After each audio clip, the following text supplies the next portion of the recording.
Hello children, today we'll be doing second part of current electricity.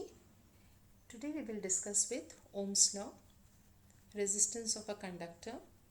We will derive expression for resistance in terms of relaxation time and number density of electrons, define conductivity and mobility, also see the effect of temperature on resistance and resistivity, limitations of Ohm's law and carbon resistors. Ohm's law, the basic law that describes the relation between current flowing through a conductor with applied potential difference, was given by the scientist G.S. Ohm. Okay, to come to this law, let us first take a conductor across which a potential difference is applied and current is flowing through it. I represents the current flowing through the conductor. Okay, so we are taking a conductor through which a current I is flowing and V is the potential difference between the ends of the conductor. According to Ohm's law, the potential difference across the ends of the conductor is directly proportional to current. Okay, so V is proportional to I. When we remove proportionality sign, there will be a constant, and this constant of proportionality represented by R is called resistance of conductor. Okay, since V is proportional to I, if we represent a graph I versus V, it will be a straight line. Okay, the two quantities are proportional to each other, so graph will be a straight line. Okay, now let us define this resistance. What is resistance? From the name itself, the resistance of the conductor is opposition offered by the conductor to the flow of current through it. Okay, from the word resist, resist means to oppose. So conductor opposes the flow of current through it. This property of the conductor is known as resistance. Okay, and resistance is measured in ohms. Okay, the SI unit of resistance is ohm. Let us see the factors affecting the resistance of a conductor. Okay, resistance of a conductor not only depends upon the nature of material, but it also depends upon the dimensions of the conductor. Okay, so to write the expression for resistance, first let us take a conductor of length L and area of cross section A. Okay, resistance of this conductor is directly proportional to the length of the conductor. Okay, R is proportional to L. Greater the length, greater will be the resistance. Okay, and it is inversely proportional to the area of cross section. Means greater the area, lesser will be the resistance.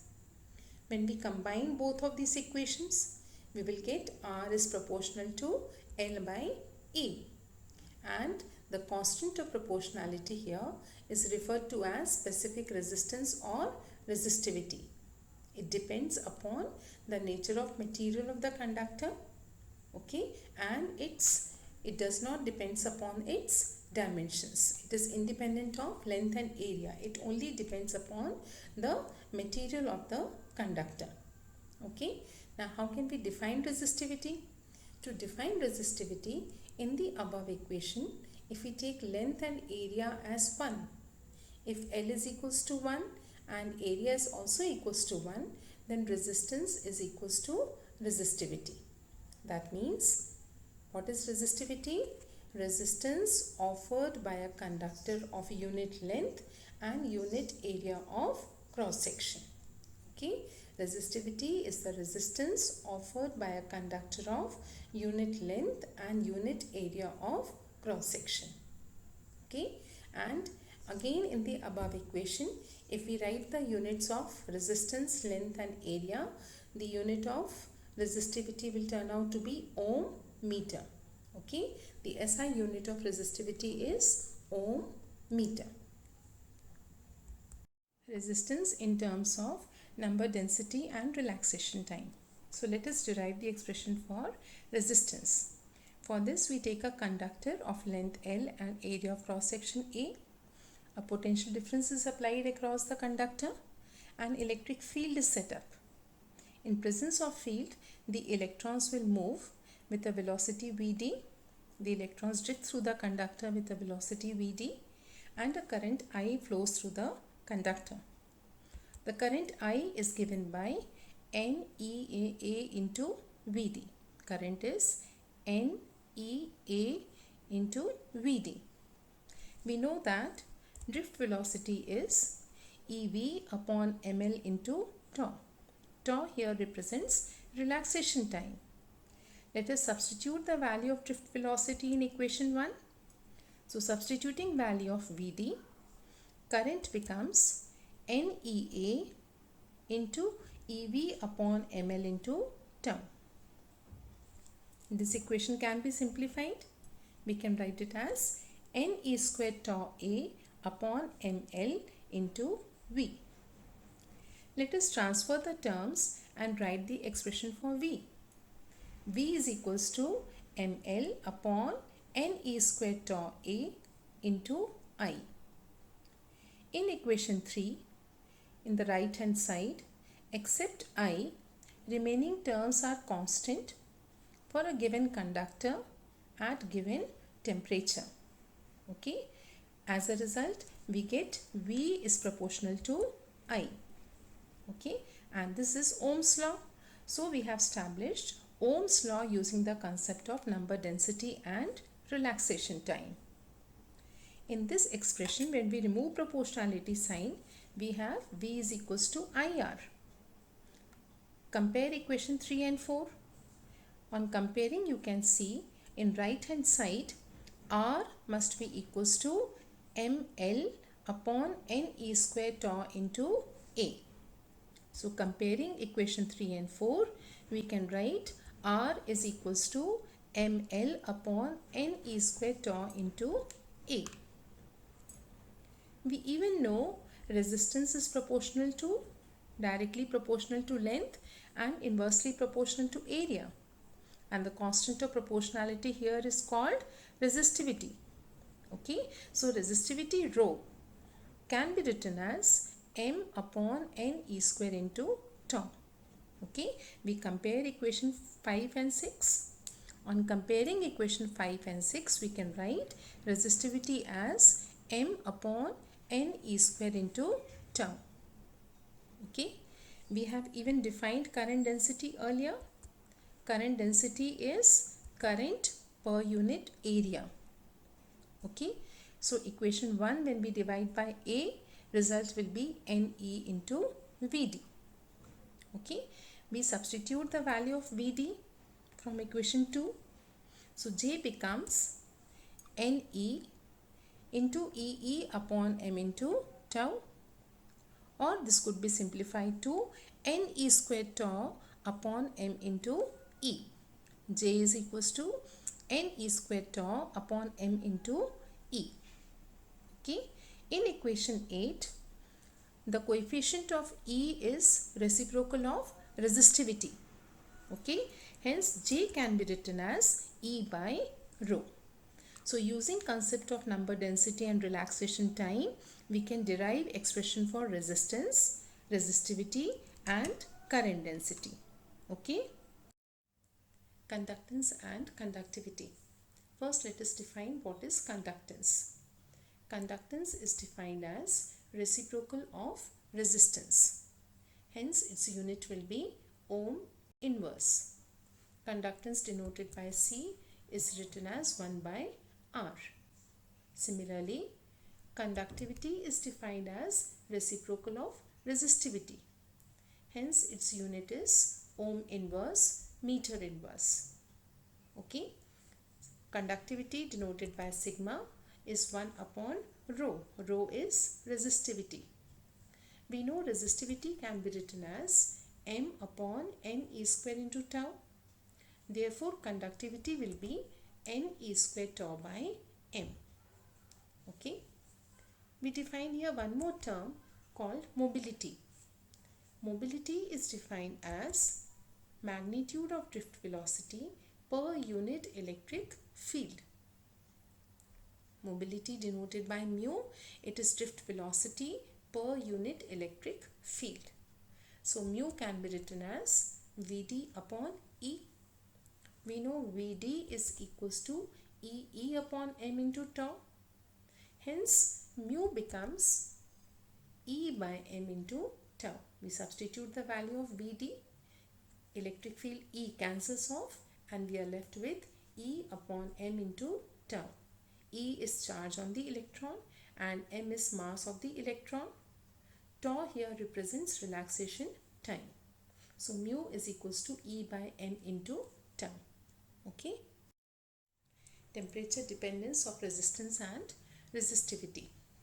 We know mathematically resistance can be written as ml upon ne square tau into A, and resistivity is given by m upon ne square into tau. In these expression, n is number density of electrons and tau is relaxation time. Both these quantities depend on temperature, but different materials do not exhibit same dependence on temperature. Let us first take the case of conductors and alloys. As temperature increases, the average speed of electrons increases, resulting in more frequent collisions. Electrons will collide frequently. When electrons collide frequently, what will happen? The relaxation time will decrease. Relaxation time represented by tau decreases. And we know that resistance and resistivity both are inversely proportional to relaxation time. So relaxation time decreases. It means that resistance and resistivity will increase.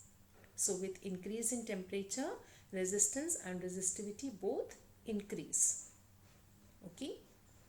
Variation of resistivity of metallic conductors is approximately given by rho t is equals to rho naught 1 plus alpha t minus t naught. Okay.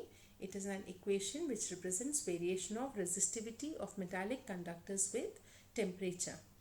Here alpha is constant.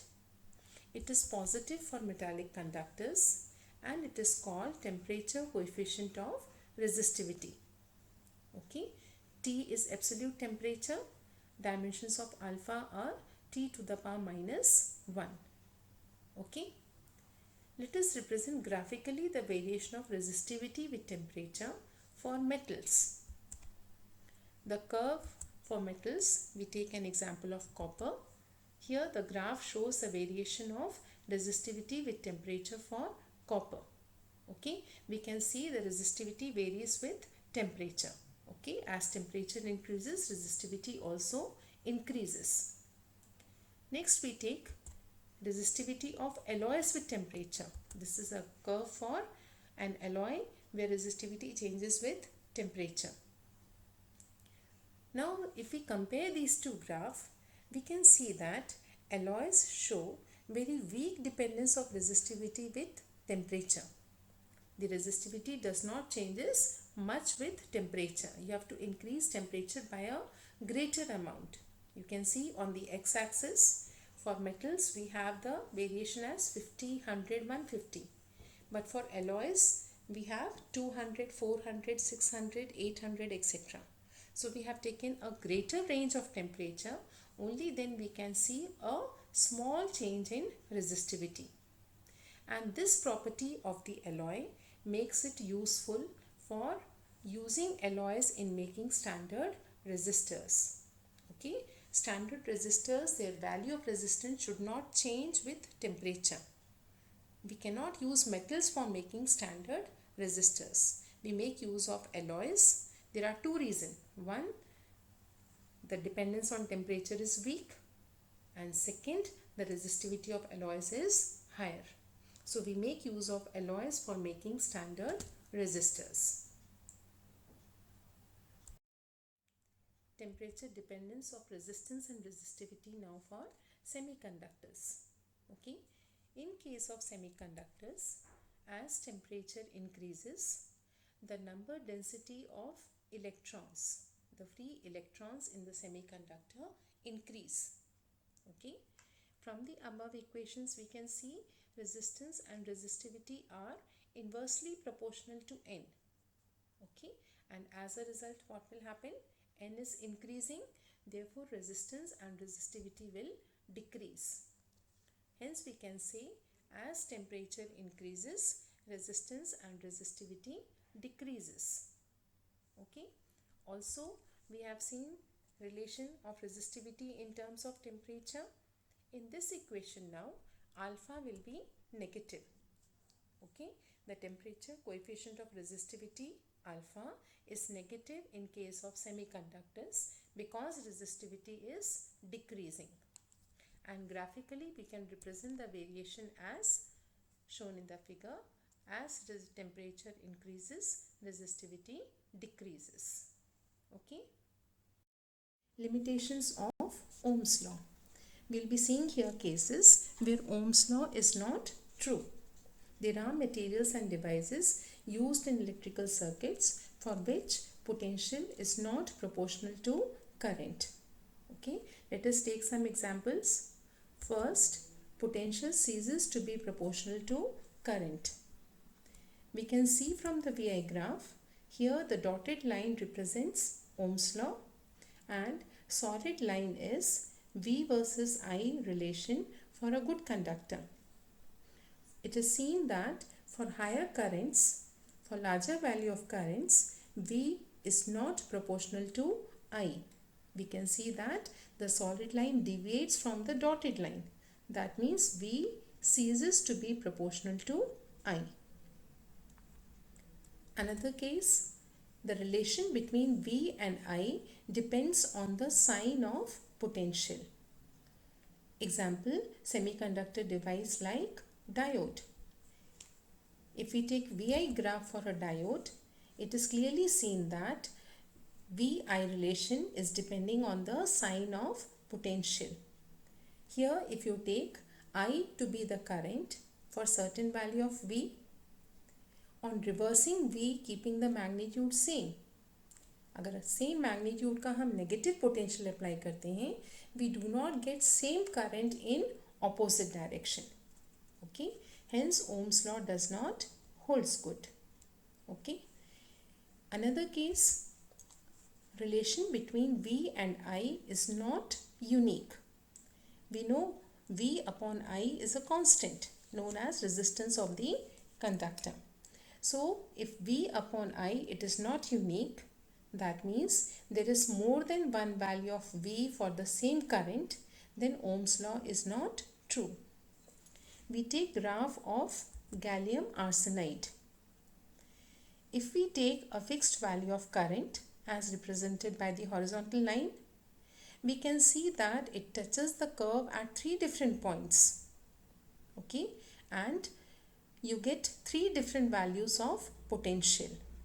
That means for a given current, we are getting 3 different values of potential. That means V upon I is not constant. Hence, Ohm's law does not holds good in this case. Okay, so these are some examples which explains that it is not necessary that Ohm's law will always hold good. Okay. Color code for carbon resistors. Carbon resistors are very compact and inexpensive, thus find extensive use in electronic circuit. The resistors have set of colored rings, and these rings can be used to write the value of resistance. Okay, the first 2 rings from the left give the first 2 significant figure of resistance in ohms. Okay, the first 2 ring gives the first 2 significant figure. The third ring indicates the decimal multiplier. It gives the value of decimal multiplier. The fourth ring gives the value of percentage tolerance. Okay, it indicates the tolerance in percentage about the resistance. Okay, now how to write the value of resistance? We make use of the table. We have a set of colors which have been assigned the numbers from 0 to 9. To remember this sequence of color, we make use of a mnemonic. B.B. Roy of Great Britain has very good wife. Here the capital letters represent the sequence of color. Okay, first B represents black, then brown, red, orange, yellow, green, Britain. The B stands for blue, then V stands for violet, G grey, and finally W is for white. These colors have been assigned numbers from 0 to 9. Okay, then we have 3 other colors, gold, silver and no color. These are used to find the percentage tolerance. Gold corresponds to 5% tolerance, silver 10%, and if no colored line is there, then it corresponds to a tolerance of 20%. Let us see how to use the table.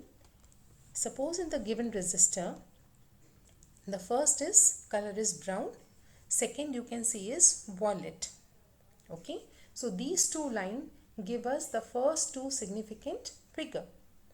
Corresponding to brown, the number is 1. Corresponding to violet, we have 7. So resistance becomes 17.